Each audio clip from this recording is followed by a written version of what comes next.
İstesen git, saklaman seni, kıynama beni özüne. İstesen git, yadadım beni, davalarım yok seni. İstesen git, saklaman seni, kıynama beni özüne. İstesen git, yadadım beni, davalarım yok seni. Yetenek aytmana kanı sen, beni görüp canım atlan ya sen. Yeni başka çalıştım ben, hem merakta var sen. Yok, seviştel gülüm yok, yok, davasız gün geçe yok.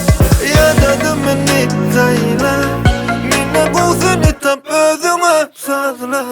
İstesen git, saklaman seni, kıynama beni özüne.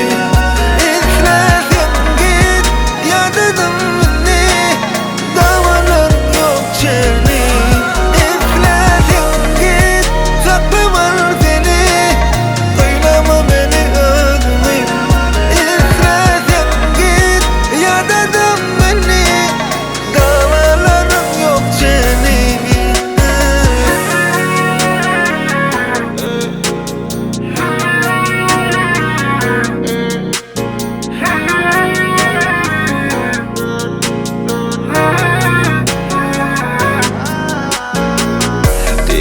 Bana ön başkadın bana sen, sene mümkün der şunu bilsen.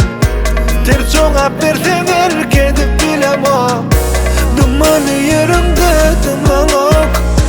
Beyle yol uzun görünür, bende takat kalmadı sabır yok.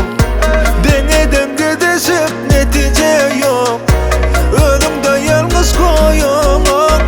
Yok, seviştel gülüm yok, yok, davasız gün geçe yok.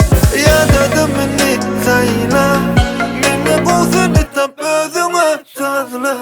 İstesen git, saklaman seni, kıynama beni özüne.